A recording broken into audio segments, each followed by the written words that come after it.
ஐயா அடிச்சாதான் அப்படியே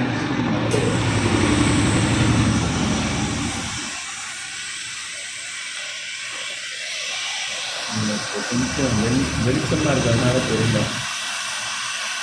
தெரியுதா? தெரியல, ஃபீல் பண்ணுங்க. தெரியுதா? நல்லா தெரியும்.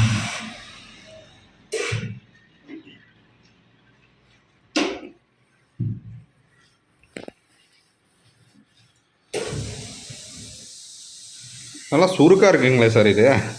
ஆனால் சுருக்கெல்லாம் சல்லுன்னு எடுத்துரும் இல்லைங்களா? தண்ணியெல்லாம் போட வேண்டியதில்லை. தண்ணியெல்லாம் அதாவது இரும்பு உங்களுக்கு நீராவி தானே வருது, அதனால பிரச்சனையே இல்லை. நல்ல பிஸ்னஸ் சார் இது.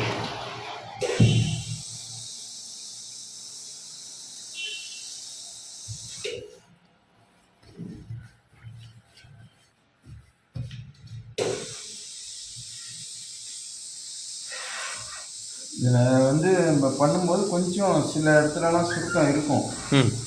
அது வந்து என்ன செய்யணும்னா அந்த மாதிரி லைட்டாக ஒரு இது பண்ணிவிட்டு கீழே வந்து இப்போது அந்த செக் பண்ணுற ஃபேனை யூஸ் பண்ணிக்கணும். அதுக்கு பின்னாடி இந்த பக்கம் மிதிக்கிற மாதிரி ஒரு கடல் இருக்கும், அதை வச்சுட்டு மிதிச்சு எடுத்துட்டோம்னா இப்போ பார்த்தீங்கன்னா கிளியராக இருக்கும்.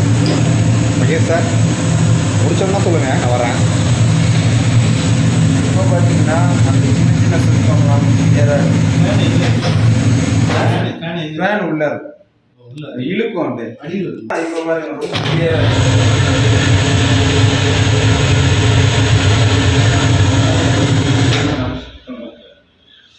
இப்போ உங்களுக்கு டிஃப்ரென்ஸ் தெரியும். இதுக்கும் வித்தியாசம் இருக்கும்.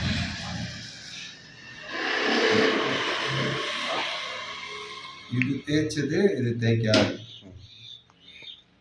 Okay sir, super sir. நீங்கள் வேகமாக போனதை பார்த்து நீங்கள் எடுத்துட்டீங்க.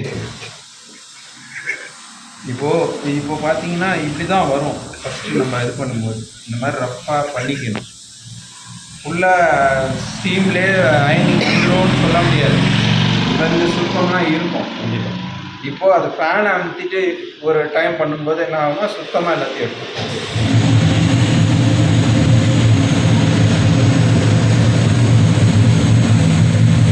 கை வச்சிங்கன்னா தெரியும், இழுக்கும் அப்படியே கை. இங்கே ஃபேன் இங்கே இருக்கும். இப்போ வைங்க, இப்போ வச்சு பாருங்க தெரியும். இந்த இடத்துட்டு வச்சு துணியை வந்து அசையாமல் பிடிச்சிக்கும். ரெண்டு விஷயம் அங்கே நடக்கும். ஒன்று கிளியராக சுருக்கம் எடுக்கிறதுக்கும் யூஸ் ஆகும். துணியை வந்து நம்ம கையை விட்டுட்டு ஈஸியாக பண்ணலாம். அது என்ன ஆகும்னா அது அப்படியே துணியை நவர விடாமல் பிடிச்சி